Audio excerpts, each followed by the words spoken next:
कर चुके हैं, मैकेनिक्स कंप्लीट हो गई है, प्रॉपर्टीज ऑफ मैटर कंप्लीट हो गई है पिछले वीडियोस में, वेव्स कंप्लीट हो गया। आज के सेशन में हम शुरू करेंगे हीट एंड इट्स ट्रांसफॉर्मेशन। जितनी भी ये सेशन हो चुके हैं इसके अगर आपको फ्री पीडीएफ चाहिए तो आप हमारा डिस्क्रिप्शन में दिया हुआ लिंक है, टेलीग्राम चैनल का लिंक है, वहाँ पे आप ये पीडीएफ एक्सेस कर सकते हैं और कोई भी अपडेट आ रही है हमारी तरफ से वो आप देख सकते हैं। तो ठीक है, आज का हम सेशन शुरू करते हैं हीट से। तो हीट से पहले मेरे को बताओ कि आपको समझ क्या आता है, what do you mean by heat. देखो हीट कोई हवा नहीं है, कुछ नहीं है, गर्मी बोलते हैं, गर्म चीज, गर्मी गर्म, ये सब हीट के ही नाम है। और इसमें समझने वाली बात सिर्फ यही है कि कोई भी चीज जितनी गर्म होती है उसमें उतनी ही ज्यादा एनर्जी होती है। ठीक है, एनर्जी का कॉन्सेप्ट हमने लास्ट क्लास में पढ़ा था। तो आप ये समझ लो कि हीट जो है एक एनर्जी की ही एक फॉर्म है। ठीक है, और जितनी ज्यादा गर्म कोई चीज होगी उतनी ज्यादा उसमें एनर्जी ज्यादा होगी। इतनी सी बात समझ में आती है। फिर हम देख लेते हैं कि हीट जो है, हीट को नापने का क्या तरीका है। अब मुझे कैसे पता चलेगा कि ये कितनी गर्म हीट है। मुझे अगर किसी को बताना है कि ये गर्म है तो वो पूछेगा कितनी गर्म है, तो उसका एक स्केल होना चाहिए, उसका एक नापने का तरीका होना चाहिए कि इतनी गर्म है या बहुत ज़्यादा गर्म है या बहुत ही ज़्यादा गर्म है। उसको हमने साइंटिस्ट ने एक स्केल दिया कि भाई 0 डिग्री है तो चीज़ तो पानी ठंडा है, 10 डिग्री है तो थोड़ा सा गर्म है 0 से, 50 डिग्री है तो बहुत ही गर्म हो गया, और 100 डिग्री पे तो ये उबलने ही लग गया, ये भाप में कन्वर्ट हो गया। ठीक है, तो ये हमने एक स्केल डिफाइन किया जहां पे हमें नंबर देख के पता चल जाए कि पानी कितना गर्म है। उसको नापने का तरीका, उसके अंदर जो हीट है उसको नापने का एक तरीका निकाला हमने। और इसमें हमने क्या किया, जो इंटरनेशनली एसआई यूनिट, जो इंटरनेशनली एक्सेप्टेड यूनिट है कि किस तरीके से हम नापें, उसमें हमने जूल यूज किया है वर्ड। ठीक है, जूल मतलब ये बताता है कि कितनी एनर्जी है, कितनी हीट एनर्जी है किसी चीज में। जैसे कि अगर आप, जैसे कैलोरीज एक वर्ड यूज होता है, ऐसा यूनिट नहीं है, बट जैसे जो जिम के शौकीन होते हैं वो लोग बोलते हैं कि हाँ मैं ये नहीं खाऊंगा, मुझे कैलोरी ज्यादा इसमें है, या मैं ज्यादा कैलोरीज नहीं खाता, कैलोरी वाला फूड नहीं खाना। बेसिकली कैलोरी मतलब क्या होता है कि अगर किसी खाने की कैलोरी ज्यादा है, मान लो कि आपने दाल खाई किसी तरह की, उसमें मान लो 1000 कैलोरीज हैं, और उसकी जगह आपने गाजर खाई कच्ची तो उसमें मान लो 50 कैलोरीज हैं। तो ये जो डिफरेंस है इसका मतलब ये है कि जिसमें ज़्यादा कैलोरीज है उसको जब मैं खाऊंगी तो उसमें से मेरे को एनर्जी ज़्यादा मिलेगी, और जिसमें कैलोरीज कम है उसको अगर मैं खाऊंगी तो मेरे अंदर एनर्जी कम प्रोड्यूस होगी। तो ये एनर्जी को ही नापने का तरीका है जूल और कैलोरीज। जूल है स्टैंडर्ड यूनिट, ऐसा यूनिट है। कैलोरीज हम आम भाषा में यूज करते हैं बट ये स्टैंडर्ड यूनिट नहीं है, ऐसा यूनिट पूछ सकते हैं, याद रखना। और इसमें बताओ जूल बड़ा है कि कैलोरी बड़ा है, तो इसमें कैलोरी बड़ी होती है। जैसे किलोग्राम बड़ा होता है ग्राम से, वैसे एक कैलोरी जो होती है कैलोरी बड़ी होती है जूल से, और एक कैलोरी में आते हैं 4.2 जूल्स। ठीक है, ये क्लियर है। अब हमने एनर्जी नापने का एक तरीका देख लिया कि हाँ जी जितनी ज्यादा कैलोरीज होती है उतनी ज्यादा एनर्जी होती है उसमें। फिर हमने ये देखा कि अगर 1 ग्राम, अब कैलोरी की डेफिनेशन देख लो कि एक कैलोरी जब मैं कहती हूँ तो मैं कितनी एनर्जी की बात कर रही हूँ, उसको हमने एक डेफिनेशन दी। उसको हमने बताया कि जब 1 ग्राम पानी हमने लिया उसको हमने 1 डिग्री सेल्सियस, देखो यहाँ टेम्परेचर का कॉन्सेप्ट आ चुका है। टेम्परेचर हमने पिछली क्लास में पढ़ा था। टेम्परेचर बताता है कि इसमें हीट कितनी है। अगर 1 ग्राम पानी है आपके पास, उसको आपने टेम्परेचर 1 डिग्री सेल्सियस बढ़ाना है, मान लो 50 से 51 करना है, तो कितनी उसको एनर्जी देनी पड़ेगी, कितनी उसको, अगर आपने गैस पे रखा हुआ है तो कितनी हीट देनी पड़ेगी। ठीक है, जितनी हीट देनी पड़ेगी उसको हमने बोल दिया 1 कैलोरी, डिफाइन कर दिया। जितनी भी हीट हमें देनी पड़ी, साइंटिस्ट ने बोल दिया कि इसको हम 1 कैलोरी बोलते हैं, और उसको 1 कैलोरी को 4.2 जूल्स भी बोलते हैं। तो यहाँ हमने कैलोरी को डिफाइन कर दिया, और यहाँ हमने एनर्जी को भी डिफाइन कर दिया कि एनर्जी को हम कैलोरीज और जूल्स में नापते हैं। फिर क्या होता है कि किस किस तरह की, अगर हम किसी चीज को हीट करते हैं, किसी चीज को गर्म कर रहे हैं गैस पे या कैसे भी, तो क्या क्या हो सकता है उस मटेरियल के साथ।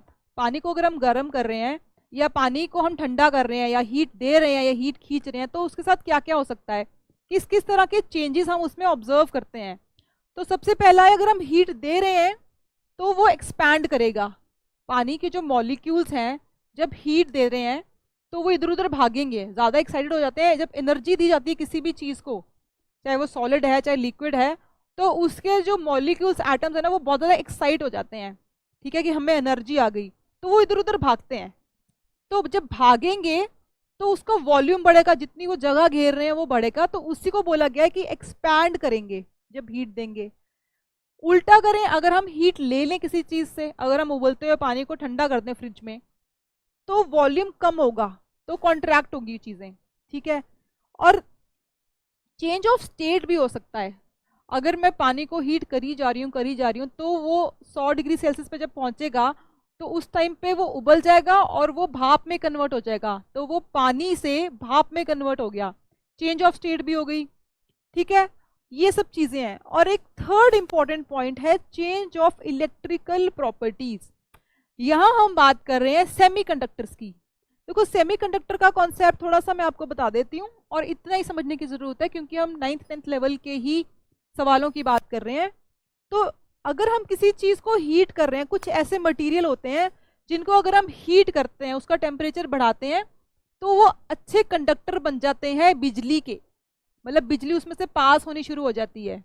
जनरली हम कॉपर की वायर यूज़ करते हैं तारों में, राइट, बिजली के तारों में कॉपर की वायर यूज़ करते हैं, बिकॉज कॉपर को बोला जाता है कि ये एक ऐसा मेटल है जिसमें बिजली अच्छे से पास होती है, बढ़िया तरीके से पास होती है। बट कुछ ऐसे मटेरियल हैं जिसमें से बिजली अच्छे तरीके से पास नहीं होती है, लेकिन अगर हम उसका टेम्परेचर बढ़ाते हैं, अगर हम उसको गर्म कर देते हैं, टेम्परेचर बढ़ा देते हैं, तो उसमें से बिजली बहुत अच्छे तरीके से पास होती है। इसी को कहते हैं सेमीकंडक्टर। कि वैसे तो वो बिजली कंडक्ट नहीं करते हैं, बट एक टेम्परेचर पे, टेम्परेचर जब बढ़ा देते हैं तब वो कंडक्ट करते हैं। तो ये हुए सेमी, आधे कंडक्टर हैं ये। इसी की बात यहाँ पे हो रही है कि टेम्परेचर बढ़ने से एक्सपेंशन भी होती है, कॉन्ट्रैक्शन भी होती है, स्टेट भी बदलती है, और उसकी इलेक्ट्रिकल प्रॉपर्टीज भी बदलती हैं। क्लियर है? फिर हम बात करते हैं कि जो हीट है, अगर मैंने एक बॉडी है, अगर मैंने पानी, गर्म पानी है और मेरे पास एक ग्लास में ठंडा पानी है, जब मैंने दोनों को पास में लाई, जोड़ दिया और बीच की जो डिवीजन है वो हटा दी, तो जो हीट है वो गर्म से ठंडे में जाएगी। यानी कि मान लो मैंने दोनों पानी मिक्स कर दिया, तो हीट है वो ठंडे पानी को गर्म करेगी, ना कि ठंडा पानी गर्म पानी को ठंडा करेगा, ठीक है। तो बेसिकली जो हीट की बात कर रहे हैं, जो एनर्जी है वो गर्म से ठंडे में ही जाती है, अगर बाहर से हम कोई उसको इंटरफेयर नहीं कर रहे हैं, बाहर से हम कुछ और नहीं कर रहे हैं। दो चीज़ें हैं, गर्म है ठंडी है, और गर्म से ठंडी में ही एनर्जी ट्रांसफर होती है। मतलब कि ठंडे का टेम्परेचर बढ़ेगा और वो थोड़ा सा गर्म हो जाएगा, और गर्म से ठंडे में एनर्जी गई है तो गर्म चीज़ का टेम्परेचर थोड़ा सा कम हो जाएगा, वो थोड़ा सा ठंडा हो जाएगा। क्लियर है? फिर हम बात कर रहे हैं कि हीट एनर्जी को हम मैकेनिकल एनर्जी में, एक दूसरे टाइप की एनर्जी में कन्वर्ट कर सकते हैं। सिंपल एग्जांपल है व्हीकल्स, कार, स्कूटर, ट्रक जो हम यूज़ करते हैं, वहाँ पे हमने फ्यूल डाला, पेट्रोल डाला, पेट्रोल जला अंदर, पेट्रोल से एनर्जी प्रोड्यूस हुई, हीट प्रोड्यूस हुई। अब वो जो हीट है, वो जो इंजन है उस कार का, वो उस हीट को ऐसी एनर्जी में कन्वर्ट करता है, मैकेनिकल एनर्जी में, जो कि उस पूरी गाड़ी को आगे की ओर मूव करती है, धकेलती है। मैकेनिकल एनर्जी मतलब कार मोशन में आ गई, कार चलने लगी। तो हमारे पास हीट एनर्जी थी, हमने उसको ऐसे यूज़ किया, एक ऐसा इंजन लगाया कि वो हीट एनर्जी को यूज़ करता है एक चीज़ को मोशन में लाने में, मैकेनिकल एनर्जी में। तो ये कॉन्सेप्ट क्लियर होना चाहिए कि हीट एनर्जी को दूसरी फॉर्म्स ऑफ एनर्जी में भी कन्वर्ट किया जा सकता है, ठीक है। नेक्स्ट अब देखते हैं, टेम्परेचर की हम बात कर रहे थे, है ना, कि 1 ग्राम अगर पानी है उसको हमने 1 डिग्री सेल्सियस टेम्परेचर की बात करी थी, 1 डिग्री सेल्सियस बढ़ाना है तो जितनी एनर्जी लगती है उसको हम कह देंगे 1 कैलोरी। टेम्परेचर देखो, टेम्परेचर वही है कि टेम्परेचर भी एक तरीका है हीट नापने का, ठीक है। हॉटनेस और कोल्डनेस, कितनी गर्म है चीज़, कितनी ठंडी है चीज़, उसको नापने का तरीका है। देखो जो जूल्स और कैलोरीज थे वो एनर्जी नापने का तरीका थे। खाना अगर ठंडा भी पड़ा हुआ है उसमें उतनी कैलोरीज है, जब आप खाओगे पचेगा, तो कैलोरीज और जूल्स है वो एनर्जी इन जनरल नापने का तरीका है। बट अगर हमें हीट एनर्जी, हीट को नापना है कि कितनी ज़्यादा गर्म चीज़ है या कितनी ठंडी चीज़ है, तो उसका तापमान नापेंगे, उसी को बोलते हैं टेम्परेचर, तापमान। और उस तापमान को हमने ऐसे डिफाइन किया कि हाँ भाई, जब वो आइस बनी, वाटर जस्ट आइस बनी, तो उसको हम 0 डिग्री सेल्सियस बोल देंगे। जब थोड़ा थोड़ा टेम्परेचर उसका, जब थोड़ा थोड़ा वो गर्म होती है, तो उसको हमने डिफाइन कर दिया कि ये 10 डिग्री, ये 20 डिग्री। जिस लेवल पे जब इतनी हीट हमने दे दी कि वो उबलने लग गया, तो उसको हमने बोल दिया कि ये होगा 100 डिग्री सेल्सियस। तो ये हमने खुद ने ये चीज़ें डिफाइन करी, एक स्केल डिफाइन किया कि भाई किसी और को मुझे समझाना है कि पानी कितना गर्म है, तो मैं उसको ये बोल सकता हूँ कि 12 डिग्री पे है, 15 डिग्री पे है, तो वो समझ जाएगा। ठीक है, उसको पानी को हाथ लगाने की ज़रूरत नहीं है, खुद से टेस्ट करने की ज़रूरत नहीं है। क्लियर है? अब टेम्परेचर के बहुत सारी यूनिट्स होती हैं। टेम्परेचर को हम 0 डिग्री, यहाँ मैं बोल रही हूँ 1 डिग्री सेल्सियस, तो सेल्सियस की बात कर रही हूँ। बट सेल्सियस के अलावा भी बहुत सारी यूनिट्स होती हैं। आपने फ़ारेनहाइट सुना होगा, आपने सुना होगा केल्विन सुना होगा। तो पहले हम सेल्सियस की बात कर लेते हैं कि सेल्सियस को हम कैसे, पानी की टर्म्स में सेल्सियस कैसे डिफाइन होता है। पानी जिस टेम्परेचर पे जम रहा है उसको बोलते हैं 0 डिग्री। ठीक है, ये हमने खुद से डिफाइन कर दिया कि जब पानी आइस में कन्वर्ट होने लगता है उस टेम्परेचर को हम बोलेंगे 0 डिग्री। जब पानी उबलने लगेगा उस टेम्परेचर को बोलेंगे हम 100 डिग्री। पर याद रखने की चीज़ ये है, ये जो हम 0 डिग्री 100 डिग्री सेल्सियस डिफाइन कर रहे हैं यहाँ पे हम प्रेशर को 1 बार रख रहे हैं, बेसिकली 1 एटमॉस्फेरिक प्रेशर। जो भी इस टाइम हमारे आम धरती पे, ज़मीन पे जितना टेम्परेचर है, उस टेम्परेचर की बात हो रही है, एटमॉस्फेरिक प्रेशर की बात हो रही है यहाँ पे। ठीक है, अगर हम हाइट पे जाएंगे, अब हम प्लेन्स में रहते हैं, पंजाब में, हरियाणा में प्लेन्स में रहते हैं, जैसे जैसे हम हाइट पे जाते हैं, हम शिमला पे जाएंगे, तो वहाँ पे आपको देखा होगा कि कान बंद होने शुरू हो जाते हैं, राइट? कान के पर्दा बंद होना शुरू हो जाता है, आवाज़ कम आती है। उसका मतलब ये होता है कि वहाँ पे प्रेशर कम है, हवा में प्रेशर कम है, हवा जो है बहुत ज़्यादा बिखरी हुई है। तो वहाँ पे जो होगा ना, ये नंबर्स ये नहीं रहेंगे, वहाँ का जो प्रेशर है वो कम होगा, तो ये नंबर भी कम हो जाएगा। 0 डिग्री सेल्सियस की जगह अगर आप मान लो 2500 मीटर की हाइट पे जाते हो, पहाड़ों में सी लेवल से ये हाइट नापी जाती है, तो 92 डिग्री सेल्सियस पे ही पानी बॉयल हो जाता है। 100 पे पहुंचने की ज़रूरत नहीं है। इसका कारण ये होता है कि देखो, कोई भी चीज़ जब बॉयल हो रही है तो बेसिकली हो क्या रहा होता है कि यहाँ पे किसी भी लिक्विड के ऊपर ना एटमॉस्फेरिक प्रेशर लग रहा है। एटमॉस्फेयर में एयर है, एयर के जो पार्टिकल्स हैं वो लिक्विड के ऊपर प्रेशर लगा रहे होते हैं, इसीलिए ये लिक्विड में बना हुआ है। अगर ये प्रेशर कम करते जाओगे तो इसको यहाँ पे भाप में, इवेपोरेशन, भाप में कन्वर्ट होने में इजी होगा। तो जब हम हीट कर रहे हैं ना, तो इसका टेम्परेचर बढ़ रहा है।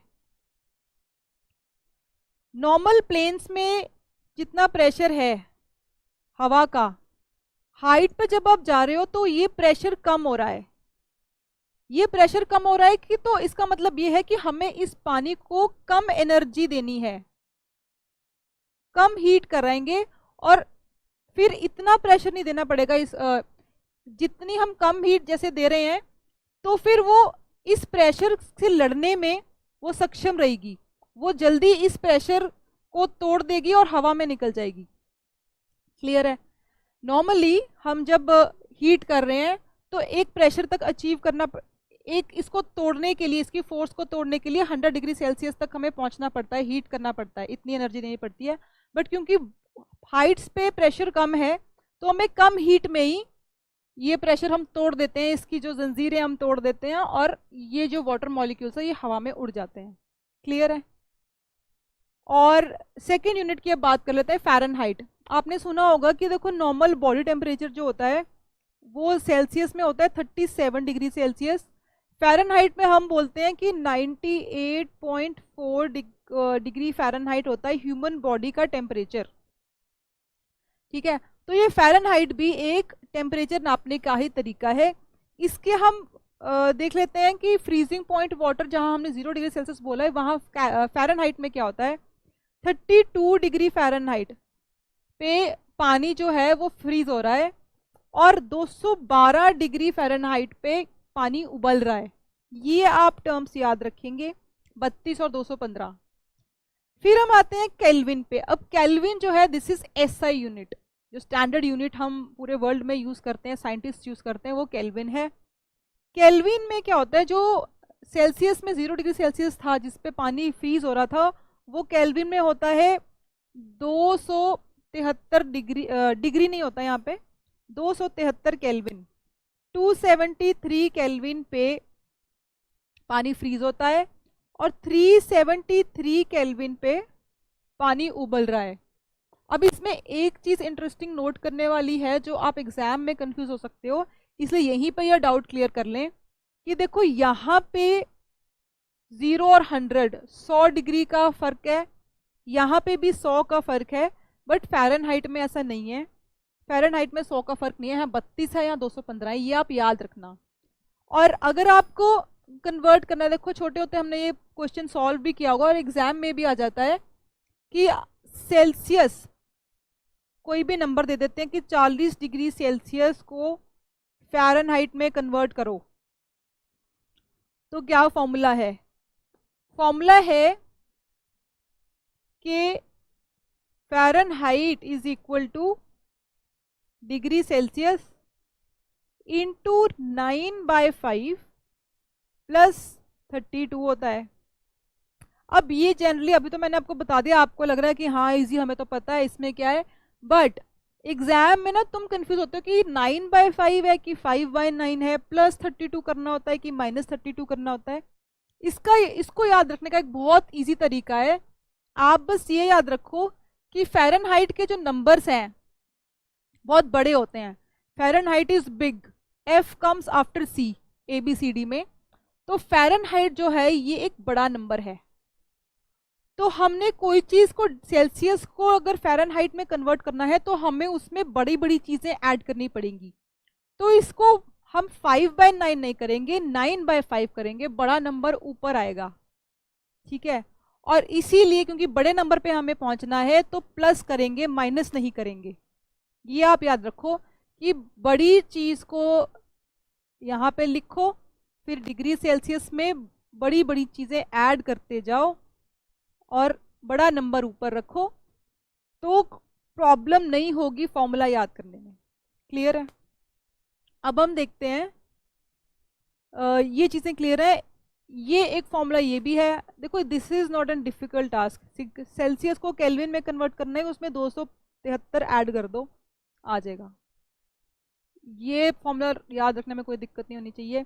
फिर आता है ट्रिपल पॉइंट ऑफ वाटर, एक ऐसा टेम्परेचर, एक ऐसा तापमान जहां पानी थोड़ा सा बर्फ में कन्वर्ट हो रखा है, थोड़ा सा वो लिक्विड में कन्वर्ट हो रखा है, और थोड़ा सा वो भाप में कन्वर्ट हो रखा है, गैसियस स्टेट में। एक ऐसा टेम्परेचर जहां ये तीनों स्टेट थोड़ी थोड़ी एग्जिस्ट कर रही हैं पानी की, उसको कहते हैं ट्रिपल पॉइंट ऑफ वाटर। और वो कितना होता है? वो होता है 273.16। देखो 273 केल्विन पे वैसे तो फ्रीजिंग पॉइंट है वाटर का, थोड़ा सा अगर हम इसको बढ़ा देते हैं, 273.16 ऐड कर दिया है, तो वो आइस में भी थोड़ा सा रहता है, थोड़ा सा पानी में भी रहेगा और थोड़ा सी भाप भी रहेगी। क्लियर है? नेक्स्ट हम देखते हैं थर्मोमीटर। अब थर्मोमीटर टेम्परेचर, हमने बोला एक स्केल डिफाइन किया था कि हमें अगर हीट नापनी है, कितनी गर्म है कोई चीज़, तो हमने टेम्परेचर बोल दिया। अब टेम्परेचर हम किसी चीज़ का कैसे नापे, तो हमने एक स्केल डिफाइन किया है। उस स्केल को हम किसी इंस्ट्रूमेंट पे लगाएंगे और वो इंस्ट्रूमेंट फिजिकली उसमें डालेंगे, तो ही तो हमें उसकी हीट मेजर होगी, तो ही तो हमें दिखेगा कि कितना टेम्परेचर है। उसको बोलते हैं थर्मोमीटर। थर्मोमीटर एक ऐसा इंस्ट्रूमेंट है जो टेम्परेचर, किसी भी बॉडी का टेम्परेचर नापने के लिए काम आता है। ठीक है, आप घर में यूज़ करते हो। पहले हम बचपन में, बहुत पहले कांच का होता था वो थर्मोमीटर, उसमें मरकरी होता था। बट मरकरी आजकल क्या हो रहा है, आजकल डिजिटल आ रहे हैं थर्मोमीटर, बटन दबाओ डिस्प्ले आ जाता है, तो उसमें मरकरी यूज़ नहीं हो रहा है। मरकरी हमने इसलिए रिप्लेस किया बिकॉज वो हमारी बॉडी के लिए एक जहर है, वो टॉक्सिक है। अगर मान लो कोई टूट के वो हमारे अंदर चला गया तो बंदा मर भी सकता है। इसलिए हमने मरकरी को हमने रोज़मर्रा की चीज़ों में हटाने की कोशिश करी और हम आजकल डिजिटल थर्मामीटर यूज़ कर रहे हैं। क्लिनिकल थर्मामीटर, दो टाइप के थर्मामीटर्स होते हैं, क्लिनिकल थर्मामीटर और इलेक्ट्रॉनिक थर्मामीटर। क्लिनिकल थर्मामीटर वो जो ह्यूमन बॉडी का टेम्परेचर नापने के लिए हम यूज़ कर रहे हैं। अब ह्यूमन बॉडी जो है, ऐसे तो तुम कितना भी हीट कर दो बंदा मर भी जाएगा तो भी टेम्परेचर बढ़ता जाएगा, जल जाएगा। बट जिंदा जो ह्यूमन बॉडी है वो उसकी कितनी मैक्सिमम मिनिमम टेम्परेचर वेरी करता है, उसी रेंज को लेके इस थर्मामीटर, क्लिनिकल थर्मामीटर की रेंज डिसाइड होती है। तो ह्यूमन, तो इसकी रेंज होगी ना, लिमिटेड होगी। जितनी ह्यूमन बॉडी की, जिंदा ह्यूमन बॉडी की, कितना भी बीमार हो जब तक वो जिंदा है, कितनी उसकी टेम्परेचर वेरी कर रहा है, उसी को नापना है। तो हमने थर्मामीटर की रेंज भी उतनी ही लगभग रखी। तो यहाँ पे थर्मामीटर की रेंज है 35 से 43 डिग्री सेल्सियस और फ़ारेनहाइट में है 96 से 110 डिग्री फ़ारेनहाइट। रेंज नहीं याद हो रही, कोई बात नहीं, बस आप ये याद रखना कि क्लिनिकल थर्मामीटर ह्यूमन बॉडी का टेम्परेचर नापने के लिए होता है, तो ह्यूमन बॉडी की रेंज के हिसाब से होता है। तो इसकी रेंज कम होती है as compare to electronic thermometer. Electronic thermometer की रेंज काफ़ी वाइड होती है। देखो यहाँ पे कितनी है, -40 से 450 डिग्री फ़ारेनहाइट। यहाँ हम किसी ऐसे ऑब्जेक्ट का टेम्परेचर भी अगर हमें नापना पड़े जो -40 पे है तो हम क्लिनिकल थर्मामीटर नहीं यूज़ करेंगे, उसमें हम इलेक्ट्रॉनिक थर्मामीटर यूज़ करेंगे। या हमने कुछ ऐसी लिक्विड, कुछ ऐसी गैस का टेम्परेचर देख रहे हैं जो 100 से भी ऊपर है, 400, 450 फ़ारेनहाइट तक किसी ऑब्जेक्ट का, किसी चीज़ का टेम्परेचर जा रहा है, तो we would not use clinical thermometer, हम इलेक्ट्रॉनिक थर्मामीटर यूज़ करते हैं। अब लास्ट पॉइंट ये है कि भाई थर्मामीटर का इजाद किसने किया था। थर्मामीटर की इन्वेंशन करी थी गैलीलियो ने, जब उन्होंने ये देखा कि जो गैसेस हैं दे एक्सपैंड ऑन हीटिंग। मरकरी जो हम यूज़ करते हैं थर्मामीटर में, उसका भी तो यही कॉन्सेप्ट होता है कि अब ये थर्मामीटर है, इसमें मरकरी है, जब आप इसको मुंह में डालते हो तो आपकी जो बॉडी है, जिसको बुखार हो रखा है, उसकी बॉडी का तापमान ज़्यादा है, टेम्परेचर ज़्यादा है, तो वो जो हीट है वो थर्मामीटर के अंदर ट्रांसफ़र होती है। थर्मामीटर के अंदर मरकरी लगा है, मरकरी तक जब हीट पहुंचती है तो वो ऊपर को चढ़ता है, एक्सपैंड करता है, बेसिकली वो इस साइड को एक्सपैंड करता है। इसलिए हमने यहाँ स्केल बना रखा है, जितना ये ज़्यादा एक्सपैंड करेगा हमें पता चल जाएगा कि उतना इसका टेम्परेचर है। तो जस्ट किसी भी ऑब्जेक्ट, गैसेस की, चाहे ये मेटल है, लिक्विड की एक्सपेंशन प्रॉपर्टी को यूज़ करके हमने थर्मामीटर बनाया। क्लियर? तो ये गैलीलियो ने बनाया था, ये याद रख लेना। नेक्स्ट हम देखते हैं, अब एक तो हमने कह दिया कि हाँ जी हीट हो रही है, जैसे ही हीट बढ़ती है किसी चीज़ की, हम एनर्जी दे रहे हैं, हम गैस पे, चूल्हे पे पानी रखा है, हम उसको हीट करते जा रहे हैं तो टेम्परेचर बढ़ रहा है, हमें दिख रहा है। बट कभी कभी क्या होता है ना, अगर आप देखोगे कि आप बर्फ़ को गर्म कर रहे हो, मान लो बर्फ़ बहुत ही ठंडी है, उसको आप गर्म कर रहे हो, जब वो बर्फ़ पानी बनना शुरू होती है ना तो उसका टेम्परेचर नहीं बढ़ रहा। आप ये देख रहे हो कि यार मैं इसको गैस से हीट तो दे रहा हूँ, स्टोव पे तो रखा हुआ है, तेज़ भी करी हुई है, बट ये जो बर्फ़ है ये पानी में तो कन्वर्ट हो रही है, बट इसका टेम्परेचर, मैंने थर्मामीटर डाला हुआ है बीच में, टेम्परेचर नहीं बढ़ रहा। तो ये हीट कहाँ जा रही है? ये हीट दिख नहीं रही है, ये छुपी हुई है, इसलिए इसको कहते हैं लेटेंट। लेटेंट मतलब छुपी हुई, लेटेंट मतलब छुपी हुई, हिडन है, हिडन। तो साइंटिस्ट को ना समझ नहीं आया कि भाई हीट, टेम्परेचर क्यों नहीं बढ़ रहा है जब मैं इसको आग दिए जा रहा हूँ। तो बेसिकली उन्होंने ये बोला कि जब किसी बर्फ से पानी बन रहा है, जब वाटर की स्टेट चेंज हो रही है, बर्फ से पानी बन रहा है, सॉलिड से लिक्विड बन रहा है, तब उसका टेम्परेचर इंक्रीज करने में वो हीट नहीं जा रही है, तब उसका चेंज ऑफ स्टेट, उसको बर्फ से पानी बनाने में वो हीट कंज्यूम होती है, इसलिए उसका टेम्परेचर नहीं बढ़ रहा है, और इसीलिए इसको उन्होंने नाम दिया लेटेंट हीट। लेटेंट हीट वो हीट होती है जो चेंज ऑफ स्टेट, किसी भी चीज़ को स्टेट चेंज करने में मदद करती है और वो टेम्परेचर नहीं बढ़ाती। ये ग्राफ आप देखो, जब तक ये बर्फ को आप टेम्परेचर बढ़ा रहे थे, बढ़ता गया, बर्फ ही अभी भी यहाँ तक बढ़ा। जब बर्फ एक रेंज आई, जब बर्फ जो है उसका टेम्परेचर, हम हीट तो दे रहे हैं, यहाँ पे हीट है, बट उसका टेम्परेचर नहीं बढ़ रहा है। जब हमने देखा तो वो बर्फ जो थी वो पानी में कन्वर्ट हो रही थी, उस टाइम पे धीरे धीरे पानी में कन्वर्ट हो रही थी, तो टेम्परेचर नहीं बढ़ा। फिर जब पूरी पानी में कन्वर्ट हो गई तो हमने उसको फिर भी अभी भी हीट दिए जा रहे हैं, तो फिर उसका टेम्परेचर बढ़ना शुरू हुआ। फिर क्या होता है, जब वो इतना हीट उसकी बढ़ गई, फिर एक टाइम आया जब हीट तो दिए जा रहे हैं, फिर से उसका टेम्परेचर नहीं बढ़ रहा है। तो ये जो फेजेस हैं, ये वो फेजेस हैं जब वो अपने स्टेट चेंज कर रहा है, जब वो बर्फ से पानी बन रहा है या पानी से भाप बन रहा है। जब स्टेट चेंज होती है तब टेम्परेचर नहीं बदलता है, तब जो हीट है वो उसके स्टेट को चेंज करने में कंज्यूम होती है, और इसीलिए उसको लेटेंट हीट कहते हैं। क्लियर है? नेक्स्ट हम देखते हैं कि जो यहाँ पे अब पानी को हमने लिया, 1 ग्राम अगर पानी हमारे पास है, 1 ग्राम पानी को सॉलिड से लिक्विड कन्वर्ट करना है मेरे को, तो मैं उसको कितनी एनर्जी दूं?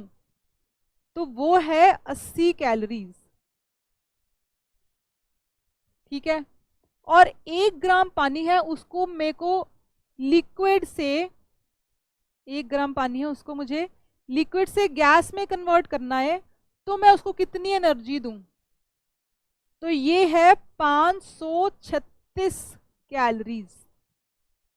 आप ये देखो कि लिक्विड से गैस बनाना है तो कितना ज़्यादा अमाउंट चाहिए, और जब आपको सॉलिड से लिक्विड बना रहे हो तो आपको काफ़ी कम चाहिए, 80 ही चाहिए। तो ये आपको अंदाज़ा होना चाहिए कि यहाँ पे काफ़ी ज़्यादा बड़ा नंबर है और यहाँ पे एक बहुत छोटा नंबर है। क्लियर है? नंबर याद नहीं है तो फिर भी आपको ये पता होना चाहिए कि छोटा है नंबर है, कितनी बड़ी, किस स्केल की बात हो रही है। नेक्स्ट हम देखते हैं, देखो पानी जो है ना, पानी का ना एक अजीब सा बिहेवियर होता है।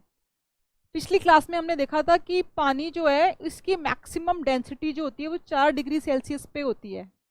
बट ऐसा क्यों होता है? नॉर्मली अगर मैं बोलूँ, अगर मेरे को डेंसिटी का कॉन्सेप्ट क्लियर है, डेंसिटी होता है मास पर यूनिट वॉल्यूम, राइट? जितना ज़्यादा किसी चीज़ का मास होगा, 1 किलो, 2 किलो, 3 किलो, उतनी ज़्यादा उसकी डेंसिटी होगी। और जितना कम वॉल्यूम होगा, जितना वो कम स्पेस घेर रही होगी, उतनी उसकी कम डेंसिटी होगी। And density is particular to a material, एक मटेरियल की एक स्पेसिफिक डेंसिटी होती है। ठीक है, एक पर्टिकुलर टेम्परेचर पे, टेम्परेचर के साथ उसकी डेंसिटी वेरी करती है। क्यों? मास तो सेम रहता है, वॉल्यूम चेंज होता है। कैसे? मैंने आपको बताया था, टेम्परेचर दे रहे हो, टेम्परेचर बढ़ा रहे हो मतलब हीट दे रहे हो, हीट दे रहे हो तो उसके जो मॉलिक्यूल्स हैं वो एक्साइट हो जाते हैं, उनके पास एनर्जी आ गई तो वो इधर उधर भागते हैं। इधर उधर भागेंगे तो वो ज़्यादा स्पेस कवर करेंगे, ज़्यादा वॉल्यूम कवर करेंगे। वॉल्यूम बढ़ेगा तो डेंसिटी कम होगी। इसीलिए कहते हैं कि ज़्यादा टेम्परेचर पे अगर मैं समझूं, ज़्यादा टेम्परेचर बढ़ाऊंगी तो डेंसिटी कम होनी चाहिए। तो फिर इसका ग्राफ कैसे बन के आएगा? अगर डेंसिटी और टेम्परेचर का ग्राफ है, यहाँ टेम्परेचर है, यहाँ डेंसिटी है, तो जैसे जैसे मैं टेम्परेचर बढ़ाऊंगी तो डेंसिटी कम होनी चाहिए। तो ग्राफ तो ऐसा आना चाहिए। बट पानी अजीब चीज़ है, पानी का ग्राफ आ रहा है ऐसा। तो ऐसा क्यों आ रहा है? साइंटिस्ट हुए बड़े कंफ्यूज कि भाई ये ऐसे बम्प क्यों आ रहा है ऊपर, ये तो नॉर्मल ऐसे ही जाना चाहिए, ये 4 डिग्री के पीछे आते ही ये ऐसा क्यों हो जाता है, ये तो ऐसा जाना चाहिए था। तो यहाँ से ये कर्व इधर को क्यों मार गया जब टेम्परेचर कम किया? तो इसका रीज़न ये है कि यहाँ पे ये अजीब तरीके से बिहेव कर रहा है। 0 डिग्री सेल्सियस पे क्या हो रहा है कि आइस बनती है। अब आइस का ये आपके सवाल आ सकता है क्वेश्चन, जो आइस बनती है ना, तो जो पानी के जो मॉलिक्यूल्स हैं जब वो आइस बना रहे हैं तो वो अपने आप को ऐसे अरेंज करते हैं ऐसा एक ज्योमेट्रिकल स्ट्रक्चर बनाते हैं कि उसमें ना कैविटीज रह जाती हैं, जगह खाली रह जाती है, बहुत अच्छे से वो पैक नहीं होते। जैसे अमेजोन के आपके पैक्स आते हैं, आप ऑर्डर करते हो तो प्रॉपर पैकिंग हुई होती है। आइस की ना पैकिंग इतनी अच्छी नहीं होती। इसकी पैकिंग जो होती है उसको बोलते हैं टेट्राहेड्रल स्ट्रक्चर। ठीक है, वर्ड याद रखना, इसके स्ट्रक्चर में नहीं जा रही मैं, थोड़ा कॉम्प्लिकेटेड हो जाएगा। टेट्राहेड्रल स्ट्रक्चर बनाती है आइस, और इसमें क्या होता है कि इतना खुला खुला स्पेस होती है, इसमें कैविटी होती है कि वॉल्यूम ज़्यादा ऑक्यूपाई कर लेती है नॉर्मल पानी से। तो इसीलिए वॉल्यूम ज़्यादा ऑक्यूपाई कर लेती है, इसलिए डेंसिटी कम हो जाती है यहाँ पे। और ये सारा बिहेवियर यहीं पे चलना शुरू हो जाता है, 4 डिग्री सेल्सियस के नीचे ही वॉल्यूम ज़्यादा ऑक्यूपाई होना शुरू हो जाता है, और इसीलिए यहाँ पे डेंसिटी कम होनी शुरू हो जाती है। ये आप याद रखना। इसे कहते हैं anomalous behaviour of water. Water का एक बहुत अजीब सा व्यवहार, बदतमीजी कर रहा है यहाँ पे ये। नेक्स्ट हम देखते हैं, अब देखो ये कॉन्सेप्ट्स आपके क्लियर हो गए हैं। अब हम पढ़ेंगे थर्मोडायनेमिक्स। थर्मोडायनेमिक्स का क्या मतलब होता है, बड़ा भारी सा वर्ड है ये। थर्मल सा पहनते हो सर्दियों में, अंदर से थर्मल्स पहनते हो ताकि आपको ठंड ना लगे। ठंड से बचने के लिए हीट, थर्मल मतलब गर्मी, थर्मो मतलब हीट, थर्मो मतलब हीट, और डायनामिक्स मतलब कहते हैं ना बड़ी डायनेमिक पर्सनैलिटी है। डायनेमिक मतलब होता है कि वो चलता फिरता, बड़ा मोशन में है, एक्साइटेड है। ट्रांसफॉर्मेशन, जो हीट है वो कैसे उसकी ट्रांसमिशन होती है, कैसे वो पॉइंट ए से पॉइंट बी कैसे ट्रांसमिट होती है, जाती है एक जगह से दूसरी जगह, किस किस जगह जाती है, क्या वो हीट से मैकेनिकल एनर्जी में भी जाती है। तो हीट के अलग अलग रूप और कैसे वो ट्रैवल करती है, उस चीज को बोला गया है डायनामिक्स। ठीक है, थर्मोडायनेमिक्स पढ़ेंगे हम, देखेंगे कि हीट कैसे ट्रैवल करी है और हीट के कैसे कैसे फॉर्म्स, किस किस एनर्जी में वो चेंज होती है। फर्स्ट लॉ जो है थर्मोडायनेमिक्स का है जीरोथ लॉ। अब न्यूटन्स का हमने पढ़ा था first law, second law, third law. यहाँ पे फर्स्ट से क्यों नहीं शुरू किया, यहाँ पे जीरो से क्यों शुरू कर रहे हैं? उसका रीजन ये है कि हुआ क्या था, आया एक्चुअली पहले फर्स्ट लॉ ही था। जब साइंटिस्ट ने कोई चीज़, कोई लॉ उनको मिला कि ये लॉ लगता है, इसको हम थर्मोडायनेमिक्स का लॉ हमें मिल गया, इसको फर्स्ट लॉ बोलते हैं, उन्होंने बोला। फिर एक नेक्स्ट उनको लॉ मिला, उन्होंने रिसर्च करी, फॉर्मूले बनाए, इक्वेशन बनाई, एक सेकेंड लॉ निकल के आया जो उन्होंने कहा कि हाँ ये भी सही है, इसको सेकेंड लॉ बोल देते हैं। सेकेंड लॉ और फर्स्ट लॉ बनने के बाद एक वो लॉ उन्होंने और देखा जो बहुत बढ़िया निकल के आया, और उन्होंने उसको कहा कि इसको हम थर्ड लॉ नहीं कह सकते, क्योंकि ये जो है बहुत बेसिक, बहुत फंडामेंटल चीज है जो कि फर्स्ट लॉ से भी बेसिक है। जैसे जैसे first law, second law, third law बोलता है तो उसकी डिग्री बढ़ती है। डिग्री मतलब कि वो उतना कॉम्प्लिकेटेड लॉ है। सबसे पहले अगर आप चीज बोलते हो, सबसे बेसिक चीज से शुरू करते हो आप, तो क्योंकि वो लॉ सेकेंड लॉ बनने के बाद ये निकला, बट ये लॉ इतना बेसिक था कि फर्स्ट लॉ से पहले इसको पता करना जरूरी है, इसलिए इसको जीरोथ लॉ बोला गया। ठीक है, अब मान लो कल को एक और लॉ निकल के आए जो जीरो से भी बेसिक लॉ कुछ निकल के आए, जो उससे भी मूलभूत लॉ, उससे भी फंडामेंटल लॉ है, तो उसको शायद हम -1 लॉ बोलेंगे, क्योंकि वो जीरो के आगे लगाना पड़ेगा। ठीक है, तो जीरोथ लॉ क्या बोलता है? देखो जीरोथ लॉ बोलता है कि अगर ए है, एक बॉल है, और वो मान लो 10 डिग्री सेल्सियस पे पड़ी है, ठीक है, लोहे की एक गेंद है जो 10 डिग्री सेल्सियस पे पड़ी है, एंड बी एक बॉल है वो भी 10 डिग्री सेल्सियस पे पड़ी है। ठीक है, प्रेशर वगैरह आप कांस्टेंट मान लो, एटमॉस्फेरिक प्रेशर की बात हो रही है आम। ठीक है, और जो बी है वो सी के साथ भी, सी भी 10 डिग्री सेल्सियस है, बी और सी का टेम्परेचर सेम है, ए और बी का टेम्परेचर सेम है, और मैं कह दूं कि ए और सी का भी टेम्परेचर 10 डिग्री सेल्सियस ही है, तो तीनों का टेम्परेचर 10 डिग्री सेल्सियस है। कोई बात बनी? बात यही है, थोड़ा घुमा फिरा के बोली है, मोटा मोटा बेसिक बात यही बोली है कि अगर ए और बी एक थर्मल इक्विलिब्रियम में है, ठीक है, A and B are in thermal equilibrium and B and C are also in thermal equilibrium, ठीक है, and A and C are also in thermal equilibrium. तो हम ये कह सकते हैं कि A, B, C तीनों ही इकट्ठे एक थर्मल इक्विलिब्रियम में हैं। Thermal equilibrium basically temperature same है, ये मान लो। बाकी सारी चीज़ें कॉन्सेप्ट बहुत सिंपल तरीके से बता रही हूँ कि इसको मान सकते हो आप कि थर्मल इक्विलिब्रियम मतलब होता है कि सबका टेम्परेचर सेम है। क्लियर? ये बोला था जीरोथ लॉ ने। अब हम आते हैं कि फर्स्ट लॉ क्या बोलता है। देखो थर्मोडायनेमिक्स का फर्स्ट लॉ, इसको law of conservation of matter भी बोलते हैं, ठीक है, या law of conservation of energy भी बोलते हैं। इसमें क्या होता है कि ये बेसिकली बोल रहा है कि अगर एक बंद कमरे में कुछ एनर्जी है, मान लो एक बंद कमरे में 100 कैलोरीज एनर्जी है, ठीक है, और कोई तरीका नहीं है, कोई सब दरवाजे बंद हैं उस कमरे की, एनर्जी ना बाहर जा सकती है ना अंदर आ सकती है, वो एक बंद कमरे में है कुछ एनर्जी, और हमने इतने टाइट बंद किया हुआ है कि एनर्जी निकल नहीं सकती है, तो उसके अंदर जो वो एनर्जी है वो टाइम के साथ या किसी भी तरीके के साथ वो 100 केल्विन ही रही, 100 कैलोरीज की बात कर रहे थे हम, 100 कैलोरीज ही रहेगी वो एनर्जी की क्वांटिटी। वो 100 से ऐसा नहीं है कि कुछ टाइम बाद वो 99 हो जाएगी या 101 चली जाएगी। टाइम के साथ इंसान मर रहा है, राइट, एक दिन आएगा जब हम सब मर जाएंगे, तो हम बेसिकली बूढ़े हो रहे हैं। बट कहते हैं कि एनर्जी है ना, एनर्जी बूढ़ी नहीं होती, कितने भी देर के लिए रख लो, देखी जाओ उसको, वो 100 कैलोरी की 100 कैलोरी ही रहेगी। वो ऐसा नहीं है कि वो मरनी शुरू हो जाएगी और 100 से 99 या बढ़नी शुरू हो जाएगी 101, उतनी की उतनी ही रहती है। इसको उन्होंने बहुत फैंसी वर्ड्स में बोला कि energy can neither be created, ना ही उसको क्रिएट किया जा सकता है, नॉर बी डिस्ट्रॉयड, ना ही उसको खत्म किया जा सकता है। एनर्जी रिमेन्स कंजर्व्ड, वो बची रहती है, वो उतनी की उतनी ही रहती है, बट उसकी फॉर्म चेंज हो सकती है। एनर्जी कितनी तरह की होती है?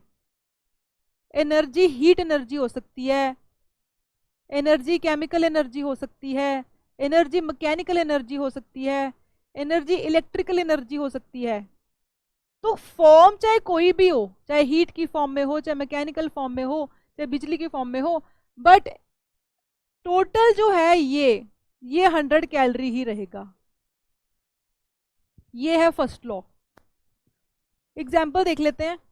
एग्जाम्पल में मान लो ये मैंने एक ऐसा लिक्विड रखा है बीच में जो कंप्रेस हो जाता है, पानी मान लो, चलो पानी वैसे कंप्रेस नहीं होता ना, कोई भी ऐसा लिक्विड है जो कंप्रेस हो जाता है कि हम उसको दबाएंगे तो वो सिकुड़ जाएगा। सिकुड़ेगा जब वो लिक्विड सिकुड़ गया तो उसके मॉलिक्यूलर लेवल पे क्या हुआ, तो उसके मॉलिक्यूल बहुत टाइट हो गए, बहुत क्लोज आ गए, कंजेशन सी हो गई। अब बस का एग्जांपल मैं आपको लेके बताती हूँ।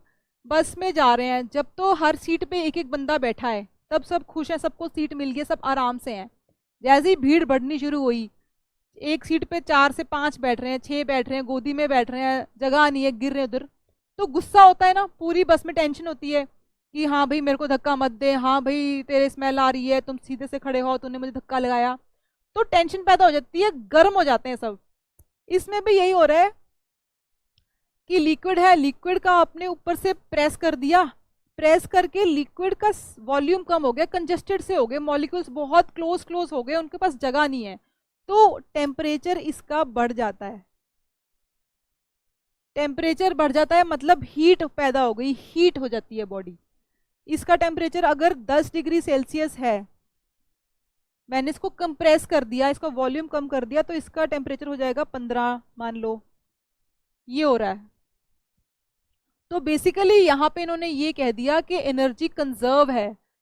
यहाँ पे जब आपने कंप्रेस किया तो ये हीट एनर्जी में कन्वर्ट हो गया। एक्सटर्नल फोर्स लगाई, हमने कुछ काम किया, कोई डिस्टेंस ट्रेवल किया, कुछ हमने काम कर दिया, डिस्टेंस भी छोड़ो, इस पे हमने कुछ काम किया, तो वो काम जो हमने किया, जो वर्क किया, वो हीट एनर्जी में कन्वर्ट होके इसमें स्टोर हो गया, बाहर नहीं कहीं गया, एनर्जी अभी भी कंजर्व है। जो मैंने जोर लगाया, मान लो मैं खा पी के आई, मैं कुछ कैलोरीज लेके आई गाजर खा के या दाल खा के, कैलोरीज मेरे में आई, मैंने वो यहाँ पे जोर लगाया और वो यहाँ पे एनर्जी मैंने ट्रांसफर करी। तो ये जो एनर्जी थी ये कहाँ गई? ये कन्वर्ट हुई हीट एनर्जी में, जो टेम्परेचर बढ़ा। तो बेसिकली एनर्जी कंजर्व हुई, एनर्जी पड़ी है वहीं पे, एनर्जी की बस एक फॉर्म चेंज हो गई, टाइप चेंज हो गई, एनर्जी कहीं और कम या ज्यादा नहीं हुई, इट इज कंजर्व्ड। ठीक है, सेकेंड लॉ ऑफ थर्मोडायनेमिक्स देख लेते हैं, ये है law of increased entropy. Entropy ना जब बचपन में पढ़ते थे बड़ा गुस्सा आता था, एंट्रोपी क्या होता है, बड़ा डर लगता था इस टर्म से। सिंपल अगर मैं आपको बताऊं एंट्रोपी क्या होता है, सिंपल सा मतलब है डिसऑर्डर। ठीक है, खप डालनी, डिसऑर्डर। एक तरफ क्लास में सब बच्चे तमीज से बैठे हैं, जब तक टीचर है क्लास में, राइट, जैसे ही टीचर गया सब कोई बच्चा टिक के अपनी सीट पे बैठता है, सब इधर जा रहे हैं इधर जा रहे हैं, कोई वॉशरूम जा रहा है, कोई दूसरे की सीट पे आके बातें कर रहे हैं। ये जो डिसऑर्डर है इसको नापने का तरीका है, कितना डिसऑर्डर है उसको बोलते हैं एंट्रोपी। इतना ही समझना है, ज्यादा आगे नहीं जाना, साइंटिस्ट नहीं बनना। तो एंट्रोपी का लॉ है ये, ठीक है, इंक्रीज एंट्रोपी का लॉ हम देख लेते हैं क्या है। लॉ सिंपल सा ये बोलता है, बहुत कॉमन सेंस है, कि जो हीट है, जो एनर्जी है, हीट एनर्जी ट्रांसफर होगी गर्म से ठंडी चीज में। ऑब्वियसली अगर आपके पास एक उबलता हुआ पानी है और यहाँ पे आइस पड़ी है, आप दोनों को मिक्स करोगे, उबलते हुए पानी को आइस पर डाल दो, तो आइस गर्म नहीं हो जाएगी, यानी कि यहाँ पे जो इसकी गर्मी थी उबलते हुए पानी की वो आइस में चली गई। और जो उबलता हुआ पानी है वो टाइम के साथ थोड़ी देर बाद आप देखोगे तो वो उबलता हुआ नहीं रहेगा, थोड़ा सा टेम्परेचर उसका कम हो जाएगा, क्योंकि उसकी एनर्जी आइस में चली गई। तो यहाँ पे भी सेकेंड लॉ यही कहता है कि हॉट से कोल्ड की तरफ ही हीट एनर्जी ट्रांसफर करती है। हीट जो ट्रैवल कर रही है वो हमेशा हॉट से कोल्ड की तरफ कर रही है, सिंपल। बट अगर हम फ्रिज की बात करें, फ्रिज पे कैसे ठंडा रख रहा है, तो फ्रिज अगर ठंडी चीज़ है और बाहर हीट है तो सारी हीट तो फ्रिज के अंदर आ जानी चाहिए और फ्रिज गर्म हो जाना चाहिए, right. Fridge is a cold body, बाहर का टेम्परेचर हॉट है, तो हमने अभी पढ़ा सेकंड लॉ कि हॉट से कोल्ड की तरफ हीट ट्रांसफर होनी चाहिए थी, तो ये गर्म क्यों नहीं हो रहा, फ्रिज ठंडा कैसे है? रीजन ये है कि फ्रिज ने ना एक एक्सटर्नल प्लग लगा हुआ है जहां से बिजली आ रही है, एक्सटर्नल फोर्स, कहीं और से भी बिजली, कहीं और से भी एनर्जी आ रही है। वो जो एनर्जी है वो इसको धक्का मार रही है, वो इसको ठंडा रखने में मदद कर रही है। बेसिकली फ्रिज जो है बाहर से मदद ले रहा है। अगर तो इंडिपेंडेंट सिस्टम होता, अगर फ्रिज का प्लग हटा दो, फ्रिज बंद कर दो, बिजली चली गई, तो फ्रिज में जो सामान रखा हुआ है वो खराब नहीं हो जाएगा, तो फ्रिज गर्म होना शुरू हो जाएगा, बाहर की हीट अंदर आएगी। बट फ्रिज ने एक एक्सटर्नल सहायता ली हुई है, एक एक्सटर्नल फोर्स है, प्लग लिए हुआ है जहाँ से बिजली आती है, और वो बिजली जो है वो यहाँ पे जो हीट है फ्रिज की वो बाहर निकाल देती है, ठीक है, और इसलिए इसको कोल्ड रख रहे हैं, मेंटेन। तो बेसिकली एक एक्सटर्नल फोर्स हमने यहाँ लगा दी बाहर से, ठीक है, तब हम कह सकते हैं कि कोल्ड को कोल्ड रखने के लिए एक्सटर्नल फोर्स चाहिए होगी। सेकेंड लॉ कहता है कि अगर पूरा सिस्टम क्लोज्ड है तो हॉट से कोल्ड में जाती है। अब इसमें देख लेते हैं कि मैंने आपको ऑलरेडी एग्जांपल दिया था कि जो हम व्हीकल्स यूज कर रहे हैं, कार स्कूटर हो गया, उसमें heat energy is getting converted into mechanical energy. कुछ काम हो रहा है, कोई हमारी जो कार है वो एक पॉइंट से दूसरे पॉइंट मूव कर रही है, तो हमने हीट एनर्जी को मैकेनिकल एनर्जी में कन्वर्ट किया। क्लियर है? एंट्रोपी मैंने आपको बता दिया है, एंट्रोपी मतलब डिसऑर्डर, और डिसऑर्डर को नापने का तरीका क्या होता है, किसी भी सॉलिड लिक्विड गैस है उसमें हमने देखना है कि कितने लेवल का डिसऑर्डर है। डिसऑर्डर अगेन कि मॉलिक्यूल्स कितने ज़्यादा एक्साइटेड हैं, कितने ज़्यादा इधर उधर बिखरे हुए हैं, इधर उधर भाग रहे हैं, वो नापने का तरीका सिर्फ एक होता है, एंट्रोपी नापने का तरीका, that is temperature of the system. और कोई तरीका नहीं होता, जितना ज़्यादा टेम्परेचर होगा उतना ज़्यादा उसमें डिसऑर्डर होगा, उतनी ज़्यादा एंट्रोपी होगी, जितना कम टेम्परेचर होगा उतना कम डिसऑर्डर होगा, ठीक है। अब आपको एक इम्पॉर्टेंट कॉन्सेप्ट है जो एग्जाम में काफ़ी पूछ लेते हैं कि भाई एक तो होता है इवेपोरेशन, एक होता है बॉइलिंग। दोनों में डिफरेंस क्या है? क्या दोनों सेम है? Evaporation, is it same as boiling? Boiling तो आप समझते हो ना, चाय उबल रही है, ठीक है। और इवेपोरेशन जनरली हम पढ़ते हैं कि हाँ पसीना इवेपोरेट हो रहा है। पहले एग्जांपल देख लेते हैं। बॉइलिंग मतलब चाय उबल रही है। तो जब चाय उबलती है तो बबल्स आते हैं ऊपर, बबल दिखते हैं और गड़गड़ गड़ आवाज आती है, राइट। या अंडे उबाल रहे होते हैं तब तो आवाज आती है। इवेपोरेशन जब हमारी सरफेस से जब पसीना उड़ रहा है, ठीक है, भाग के आया, पसीना आ रखा है, पंखे के नीचे बैठे पसीना उड़ गया, तो क्या उसकी कोई आवाज आती है? नहीं आती। तो एक तो डिफरेंस ये है कि यहाँ पे कोई आवाज क्रिएट नहीं होती है, ये साइलेंट प्रोसेस होता है। ये एक यहाँ पे आवाज आती है, it's a noisy process. Second difference देखते हैं। जब बॉयल हो रहा है तो यहाँ पे भी ऐसा तो नहीं है ना कि बस ऊपर बबल्स आते हैं नीचे पानी शांत पड़ा एकदम, ऐसा है क्या? जब हीट यहाँ से आ रही है तो यहाँ पे भी तो बॉयल्स आते हैं, नीचे भी तो उबला होता है, पूरे पानी में खड़खड़ खड़खड़ हो रही होती है और पूरा पानी के सिस्टम में ये आवाज आती है और सब पूरे पानी में बबल्स बन रहे हैं। तो ऑन दी अदर हैंड जब इवेपोरेशन हो रही है तो सिर्फ सरफेस पे हो रही है। तो इवेपोरेशन जो है इट्स अ सरफेस प्रोसेस, ये सिर्फ किसी भी बॉडी के किसी भी लिक्विड के सरफेस पे होती है, जबकि बॉइलिंग में complete liquid, complete body involve होती है लिक्विड की, पूरा का पूरा पानी इन्वॉल्व है। ये रीज़न है, नॉइजी है, और ये दो रीज़न है मेन। एग्जाम्पल इसके मैंने आपको बता दिए हैं कि पानी उबल रहा है, 100 डिग्री सेल्सियस पे होती है बॉइलिंग, ठीक है। और इवेपोरेशन, हाँ एक और डिफरेंस है कि क्या ऐसा होता है कि आपने कोई चीज़ बॉयल करी, ठीक है, अब पानी उड़ गया, कुछ पानी उड़ गया, कुछ पानी बचा हुआ, जब उसमें बचे हुए पानी को आपने उंगली डाली तो क्या वो ठंडी होती है? वो आपका हाथ नहीं जला देगी? ऑन दी अदर हैंड यहाँ पे क्या होता है, जब आपका पसीना उड़ता है तब आपको ठंडक महसूस होती है, आपकी बॉडी, आपकी स्किन ठंडी हो जाती है। तो इवेपोरेशन जब होती है तो जो जिस सरफेस से इवेपोरेशन हो गई है, जो बची हुई स्किन है, जो नीचे स्किन है, वहां पे होती है कूलिंग। जो तो आपका पसीना उड़ गया, जो पीछे जो स्किन बची थी, जहां जिस सरफेस पे ये प्रोसेस हुआ था वहां पे कूलिंग होती है। और बॉइलिंग में क्या होता है, बॉइलिंग में ऐसा नहीं है, जो पानी उड़ गया, जो बचा हुआ पानी है दैट रिमेन्स हीटेड,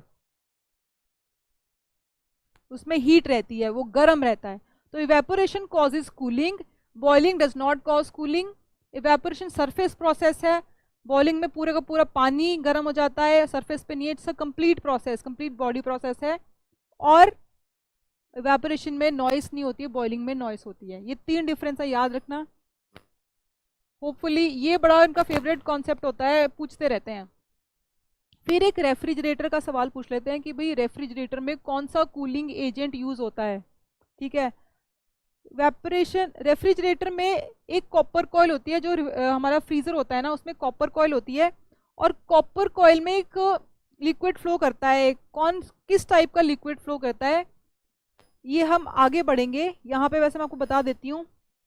एक तो होता है कार्बन डाइऑक्साइड को हम यूज करते हैं, इसके अलावा लिक्विड नाइट्रोजन को भी हम यूज करते हैं। तो ये आपसे पूछ सकते हैं कि कैसा कूलिंग एजेंट यूज हो रहा है, तो ये दो एग्जांपल आप याद रख सकते हो, कार्बन डाइऑक्साइड और लिक्विड नाइट्रोजन। नेक्स्ट हम देखते हैं ह्यूमिडिटी। अब ह्यूमिडिटी ना बड़ा ऐसा डिफिकल्ट सा वर्ड लगता है, क्या होता है ह्यूमिडिटी? ह्यूमिडिटी का मतलब बस ये है कि हवा में पानी, हवा में पानी है, ज़्यादा पानी है हवा में तो उसको ज़्यादा ह्यूमिड बोल देते हैं, हवा में पानी कम है तो उसको कम ह्यूमिड बोल देते हैं, ठीक है। या फिर जैसे हवा में नमी बोलते हैं, नमी पानी होता है, तो हवा में पानी का कंटेंट कितना है, तो उसको ह्यूमिडिटी एक वर्ड बोला गया है। अब इसमें हम देख लो कि दो तरह की ह्यूमिडिटी होती है, एक होती है एब्सोल्यूट ह्यूमिडिटी, एक होती है रिलेटिव ह्यूमिडिटी हवा की। एब्सोल्यूट ह्यूमिडिटी मतलब ये है कि amount of water vapour present in unit volume of atmosphere. हवा का अगर मैंने एक इतना हिस्सा लिया तो उसमें कितना पानी है, मान लो उसमें 1 मिलीग्राम पानी है, तो हमारी एब्सोल्यूट ह्यूमिडिटी क्या होगी, 1 मिलीग्राम पर, मान लो ये इसका साइज है सेंटीमीटर क्यूब पर सेंटीमीटर क्यूब, कि हवा के 1 सेंटीमीटर क्यूब में 1 मिलीग्राम पानी है, तो वो उसकी ह्यूमिडिटी हो गई। दूसरा होता है रिलेटिव ह्यूमिडिटी ऑफ एयर, ये होता है the ratio of mass of water vapour present. Water vapour का मास, वेपर स्टेट में है, उसका mass in a certain volume of air to the mass of water vapour required to saturate the same. Basically इस जो box में कितना पानी है और ये बॉक्स कितना पानी अपने अंदर समा सकता है, कितना पानी हम इसमें रख सकते हैं। मतलब मान लो एक लिमिट है, उस लिमिट के बाद अगर इसमें और पानी आ रहा है तो ये होल्ड नहीं कर पा रही है हवा उसको वेपर स्टेट में, फिर वो बारिश हो जा रही है या फिर उसको लिक्विड फॉर्म में वो कन्वर्ट हो जा रही है, भार उससे सहा नहीं जा रहा है। देखो हवा में, हवा ग्रेविटी अगेंस्ट हवा में पड़ी हुई है, एयर मॉलिक्यूल्स, भाप जो है वो उस पर ग्रेविटी भी लग रही है, बट वो बैलेंस होके हवा में रुकी हुई है। जब हम वेपर्स इतनी ज़्यादा इसमें हो गई कि भाई वो इतनी भारी होगी कि वो ग्रेविटी के फोर्स में आके नीचे गिर जा रही हैं, तो वो रेन की, बारिश की फॉर्म में गिरती हैं। तो इसका मतलब एक अपर लिमिट है जहाँ तक एक पर्टिकुलर जो वॉल्यूम है एयर का, उसमें पानी वेपर की फॉर्म में रह सकता है। उस अपर लिमिट को ही यूज करते हैं रिलेटिव ह्यूमिडिटी डिफाइन करने में, कि अभी इस टाइम प्रेजेंटली 1 मिलीग्राम पानी है डिवाइडेड बाय कितनी ज्यादा कैपेसिटी, मान लो इसमें 5 मिलीग्राम पानी रखने की कैपेसिटी है, तो 1 मिलीग्राम डिवाइडेड बाय 5 मिलीग्राम हो जाएगा, दैट इज रिलेटिव ह्यूमिडिटी। इसके बाद हम देखते हैं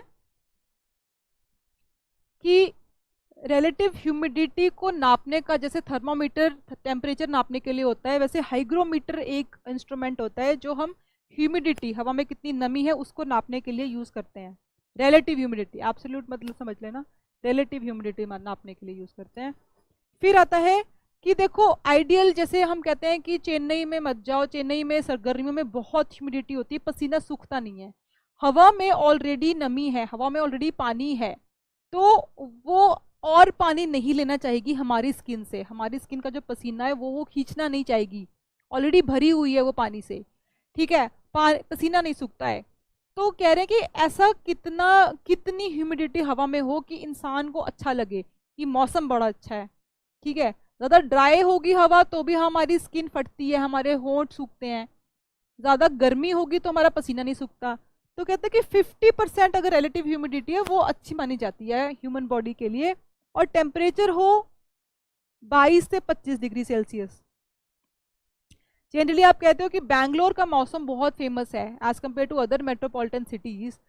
मुंबई में बहुत ज़्यादा ह्यूमिडिटी है, चेन्नई में बहुत ह्यूमिडिटी है, बैंगलोर का कहते हैं कि मौसम बड़ा अच्छा होता है, तो वहाँ पे ऐसा ही कुछ 22 से 25 डिग्री सेल्सियस टेम्परेचर होता है और ह्यूमिडिटी ऑलमोस्ट 50% होती है, ठीक है। अब अगर रिलेटिव ह्यूमिडिटी हवा में पानी बहुत कम है तो हमारा गला सूखता है, हमारे होंठ फटते हैं, क्रैक्स पड़ जाते हैं, और अगर बहुत हाई है तो वही हमारा पसीना नहीं सूखता। एयर कंडीशनिंग, तो हम एयर कंडीशनर एक चीज़ होती है जो हवा की ह्यूमिडिटी को भी एडजस्ट करती है और टेम्परेचर को भी। जनरली हमें लगता है कि सिर्फ वो टेम्परेचर कंट्रोल कर रहा है एयर कंडीशनर, नहीं, बट वो हवा की जनरली अगर आप कूलर के सामने बैठते हो तो क्या कभी कभी आपको लगता है कि ह्यूमिडिटी बहुत है, नमी है पानी, आपका पसीना नहीं सूख रहा, आपका पसीना आपको लगता है कि अभी भी सूखा नहीं है, बट एयर कंडीशनर में ऐसा नहीं होता है, कूलर से अलग कॉन्सेप्ट है, उसमें ह्यूमिडिटी भी कंट्रोल होती है और तापमान भी कंट्रोल होता है। क्लियर है? अब अभी तक हमने जो पढ़ा, लॉज पढ़ लिए। अब हम ये देखते हैं कि हीट थर्मोडायनेमिक्स की बात हो रही थी, डायनामिक्स। तो यहाँ पे हम देख लेते हैं कि हीट जो है सॉलिड में, लिक्विड में और गैसेस में हीट कैसे ट्रांसफर होती है। अगर मैं यहाँ से किसी चीज़ को हीट कर रही हूँ तो हीट उसमें कैसे ट्रैवल हो रही है।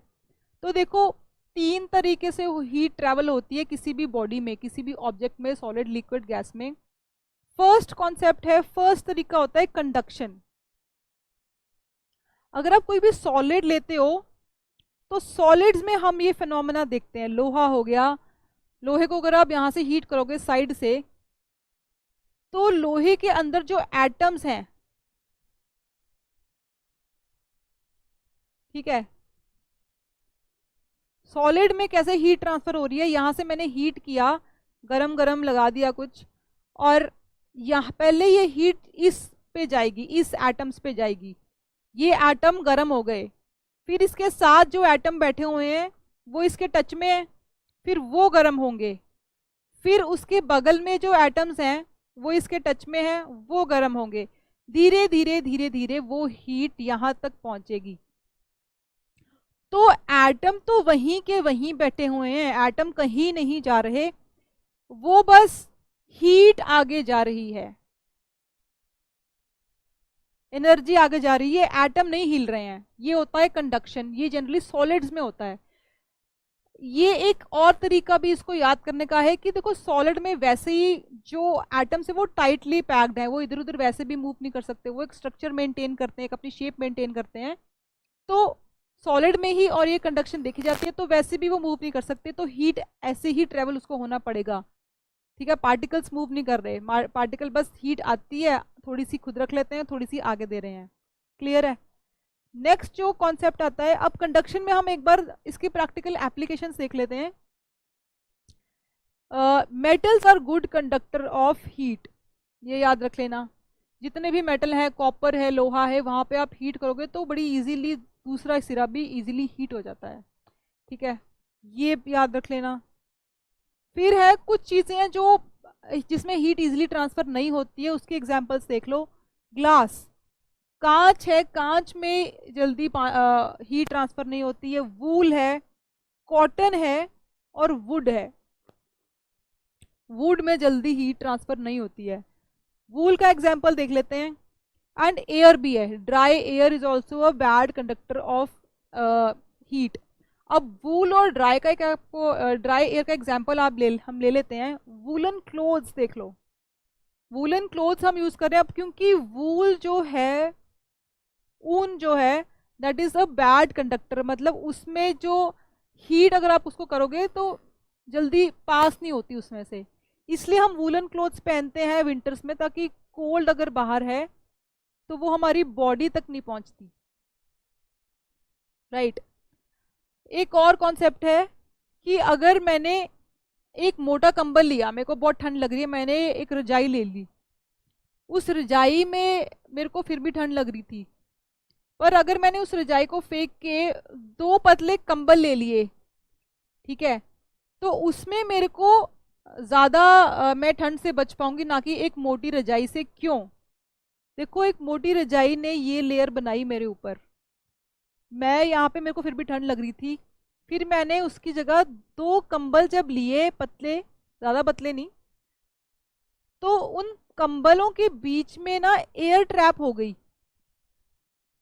हवा, थोड़ी बहुत तो हवा है ही ना एटमॉस्फेयर में, तो वो यहाँ पे भी ट्रैप हो गई। तो ये जो एयर है, एयर मैंने बोला कि dry air is a bad conductor of heat, तो ये भी इंसुलेट करेगी, ये भी मेरे को हवा से, ठंडी हवा से बचाएगी।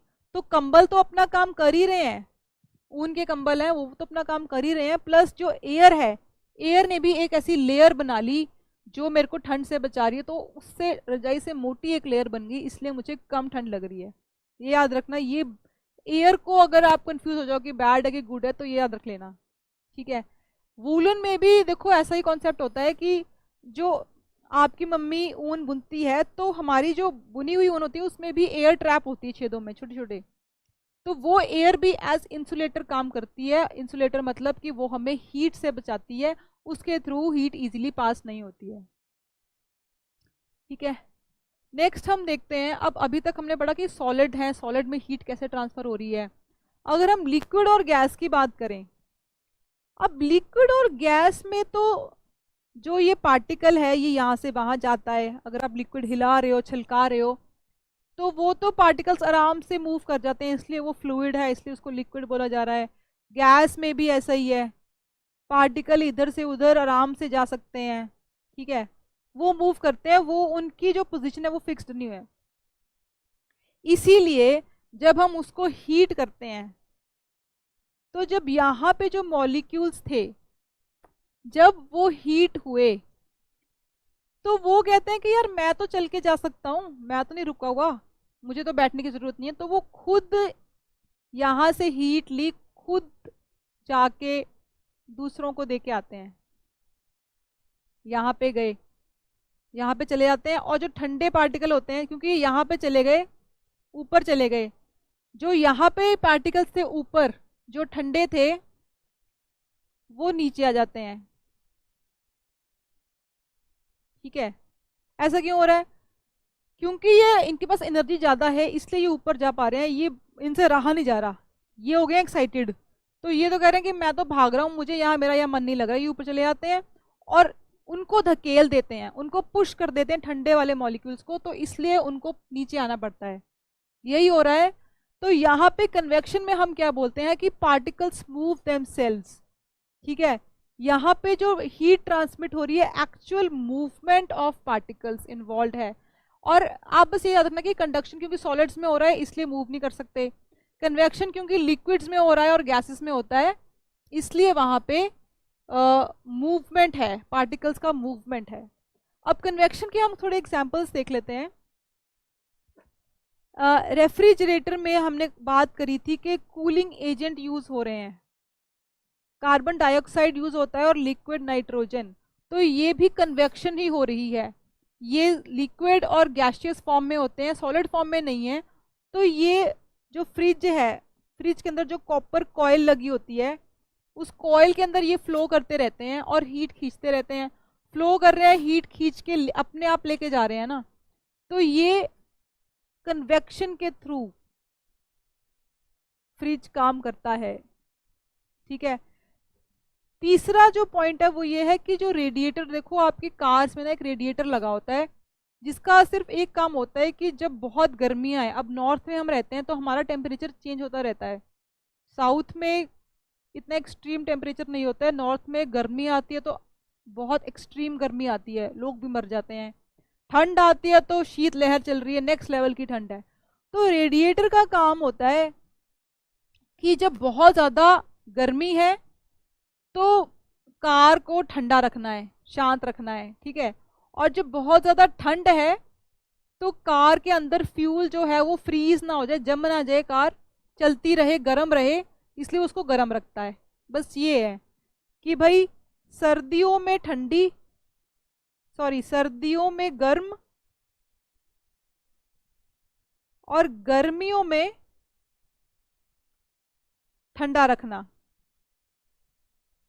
रेडिएटर का बस यही काम है। और इस काम में देखो रेडिएटर, तो रेडिएशन मत समझ लेना, इसमें प्रोसेस कन्वेक्शन ही लगेगा, क्योंकि कूलेंट का यूज होता है, एक लिक्विड का यूज होता है। आपने बहुत सारी एड्स देखी होंगी, कैस्ट्रॉल की एड आती है और ऐसे बहुत सारे जो लुब्रिकेंट्स हैं उनकी एड आती है जो ट्रक में यूज होते हैं या व्हीकल्स में यूज होते हैं, तो वो लिक्विड फॉर्म में होते हैं, और लिक्विड है तो कन्वेक्शन ही होगी, रेडिएशन नहीं होगी। तो रेडिएटर में जो कूलिंग एजेंट या जो गर्म रखने का एजेंट यूज होता है, एंटी फ्रीज एजेंट बोलते हैं उसको, एंटी फ्रीज एजेंट और कूलिंग एजेंट। एंटी फ्रीज जो होगा वो आपका विंटर्स में यूज होगा, कूलिंग एजेंट आपका समर्स में यूज होता है, उसका मिक्स होता है। तो वो लिक्विड फॉर्म में है इसलिए उसमें कन्वेक्शन होती है। ठीक है, अब कन्वेक्शन में ही 2-3 एटमॉस्फेयर में ऐसे फिनोमिनन, ऐसी चीजें हो रही हैं जो हमें समझने की जरूरत है। यूपीएससी के प्रीलिम्स में सवाल आ रखा है और पीसीएस में भी आ सकता है, एचसीएस में भी आ सकता है। देख लेते हैं। देखो सी ब्रीज एक फिनोमिना है। सी ब्रीज ऐसी ब्रीज, ऐसी हवा जो सी से चलती है। एक बहुत यूनिवर्सल कॉन्सेप्ट है, आप याद रखना, आपको कभी कंफ्यूजन नहीं होगा। किसी भी विंड का, किसी भी हवा का जब नाम रखा जाता है तो उसका नामकरण का एक, सारे साइंटिस्ट एक रूल फॉलो करते हैं कि वो नाम में उसका सोर्स आता है, जहां से वो हवा चली है। ठीक है, तो यहाँ पे जब सी ब्रीज बोल रहे हैं तो ये सी से चली है। जब हम वेस्टर्लीज वर्ड यूज करते हैं, ज्योग्राफी में आपने पढ़ा होगा, तो वो हवा है जो वेस्ट से चली है। ठीक है, और जो ईस्टर्लीज है वो हवा है जो ईस्टर्लीज से चली है। ओरिजिन कहाँ से हुआ है, तो सी ब्रीज वो है जो सी से चली है। ठीक है, जहां चली है वो उसके नाम में नहीं है, जो सी से, समुद्र से चली है। समुद्र से कहाँ जाएगी, लैंड की ओर जाएगी। तो इसका फिनोमेना क्या होता है कि देखो, ये चलती है दिन में। दिन में क्या हो रहा है, लैंड और सी की जो प्रॉपर्टी में फर्क ये है कि लैंड जो है, क्योंकि वो सॉलिड है, तो वो जल्दी हीटअप होता है और जल्दी ठंडा होता है। अब दिन का टाइम है तो जल्दी हीटअप हुआ। जैसे ये हीटअप हुआ लैंड, तो इसके ऊपर जो हवा है वो गर्म होके चली गई ऊपर। ऊपर चली, यहां पे वैक्यूम क्रिएट हुआ। नीचे हवा उठी, ऊपर चली गई, नीचे क्या आई, नीचे कुछ भी नहीं है। तो वो जो वैक्यूम था उसने यहाँ पे जो पास में इसके हवा थी इसको खींचा, तो एक मोशन डेवलप हो गया। ये यहाँ जा रही है, वो वहां जा रही है, फिर यहाँ पे वैक्यूम क्रिएट हुआ, उसने इधर से खींचा, फिर यहाँ पे वैक्यूम क्रिएट हुआ, उसने ऊपर से खींचा, तो एक सर्कल डेवलप हो गया।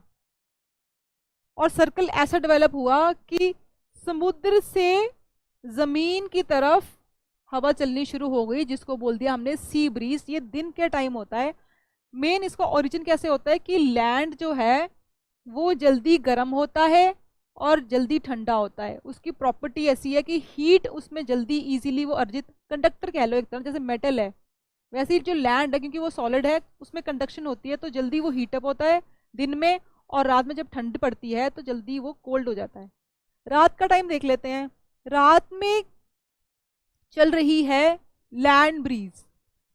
ठीक है, दिन में चल रही थी सी ब्रीज, रात में चल रही है लैंड ब्रीज। लैंड ब्रीज वो हवा होती है जो लैंड से चल रही है, ये लैंड से चल रही है। क्यों, अब देखो रात का टाइम है, तो जो ये है धरती, जमीन, ये जल्दी ठंडी हो गई।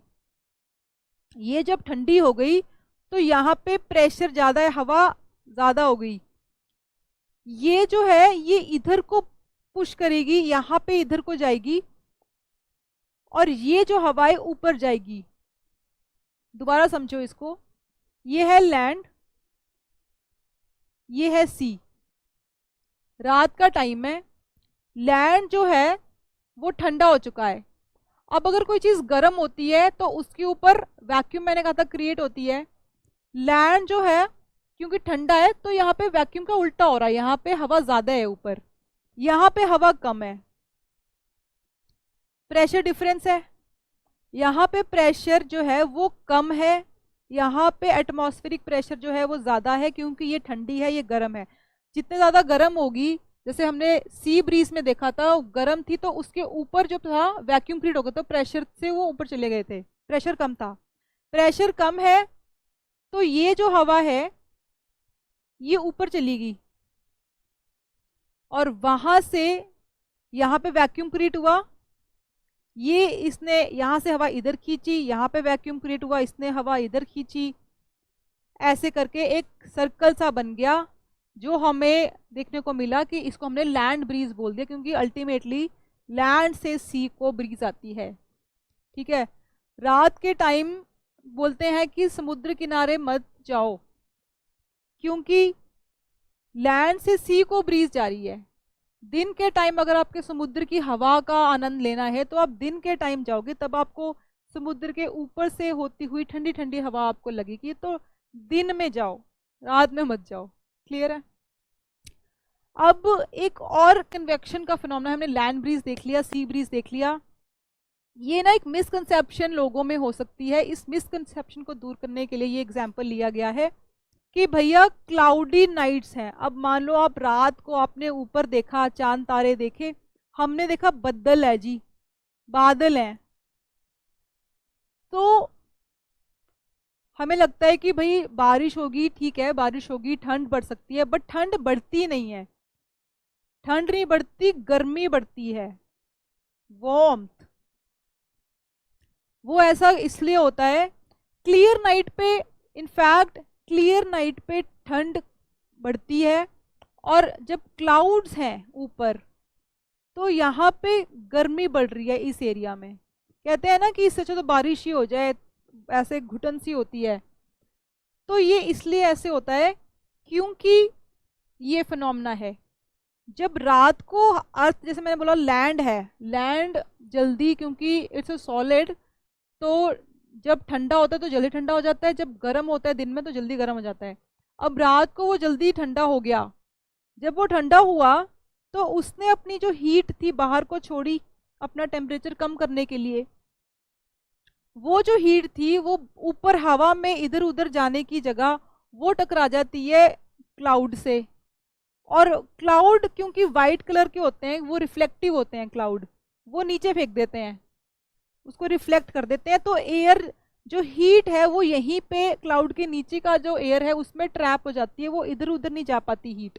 इसलिए जब क्लाउडी नाइट होती है तो यहाँ पे तुम्हें ज़्यादा सफोकेशन होगी, ज़्यादा गर्मी लगेगी, और क्लियर नाइट में आपको अच्छा लगेगा, आपको ठंडी हवा महसूस होगी। ये है कॉन्सेप्ट। थर्ड हमने कंडक्शन पढ़ लिया, हमने कन्वेक्शन पढ़ लिया। थर्ड देखो रेडिएशन। अब रेडिएटर, मैंने कहा था कि रेडिएटर को रेडिएशन में मत समझ लेना, वो कन्वेक्शन का एग्जाम्पल है, ठीक है, क्योंकि रेडिएटर में हम कूलेंट यूज करते हैं या फिर एंटी फ्रीज एजेंट जो कि लिक्विड फॉर्म में होते हैं। रेडिएशन का मतलब क्या है?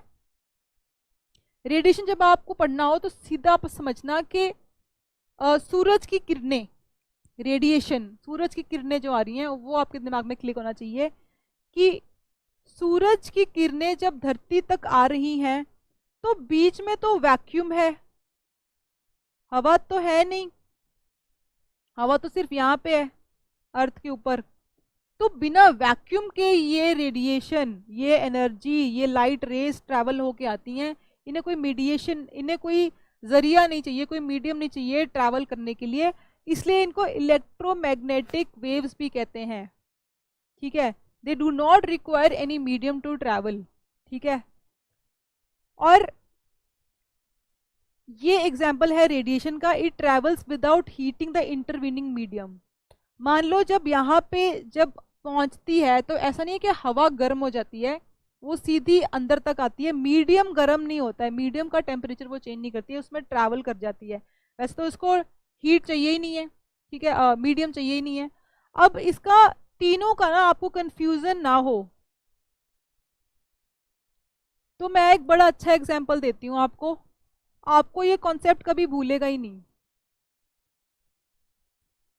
रेडिएशन, तीनों कॉन्सेप्ट आप सिंपली समझो कि आप देखो, आप क्लास में बैठे हो, 4 रोज हैं, एक रो में 5-5 6-6 लोग बैठे हैं, सब लोग अपनी अपनी सीट पे अपने अपने बेंचों पे बैठे हैं, ठीक है। मेरा बर्थडे है, मैंने बोला कि यार मेरे से चला नहीं जा रहा, मेरे पैर में चोट लगी है, मैं तेरे को टॉफी दे रही हूँ, तू आगे पास करता जा पूरी क्लास को। मैंने एक बच्चे को एक एक टॉफी देती जा रही हूँ, वो आगे आगे पास करता जा रहा है, लास्ट बंदा फिर सेकंड रो में पास कर रहा है, वो आगे आगे सबको पास होती जा रही है, सब लोग अपनी ही जगह पे बैठे हैं, कोई उठ नहीं रहा, टॉफी आगे एक दूसरे को पास कर रहे हैं, और अंत में लास्ट जो बंदा है कॉर्नर में बैठा है उसके पास टॉफी पहुंचती है, सारी क्लास में ट्रॉफी डिस्ट्रीब्यूट हो चुकी है, कोई अपनी जगह से उठा नहीं है। इसे कहते हैं conduction, conduction of toffees, heat की नहीं हुई यहाँ पे, ठीक है। कन्वेक्शन में क्या हो रहा है? कन्वेक्शन में मैंने आगे के 4 लोगों को उठाया, 4 रोज हैं, 4 लाइंस हैं, 4 लड़कों को उठाया, मैंने कहा ये लो टॉफी के पैकेट्स और खुद जाके अपनी अपनी लाइन को बांट के आओ, ठीक है। तो वो अपनी रो में बांट के आ रहा है, तो यहाँ पे इंसान खुद उठ के टॉफियां बांटने जा रहा है, बाकी सब बैठे हुए हैं, ठीक है। इसको मान लो आप कन्वेक्शन। रेडिएशन में मैं क्या कर रही हूँ? रेडिएशन में मैं हर एक के डेस्क पे उछाल उछाल के टॉफी फेंक रही हूँ, कैच कर लो, ठीक है। तो मैंने कोई मीडियम यूज़ नहीं किया, किसी इंसान को यूज़ नहीं किया, मैं खुद से टॉफ़ी उछाल छाल के फेंक रही हूँ, डायरेक्ट उन तक वो टॉफ़ी पहुँच रही है, सब अपनी जगह बैठे हुए हैं। That is an example of radiation. Hopefully अब आपको ये तीनों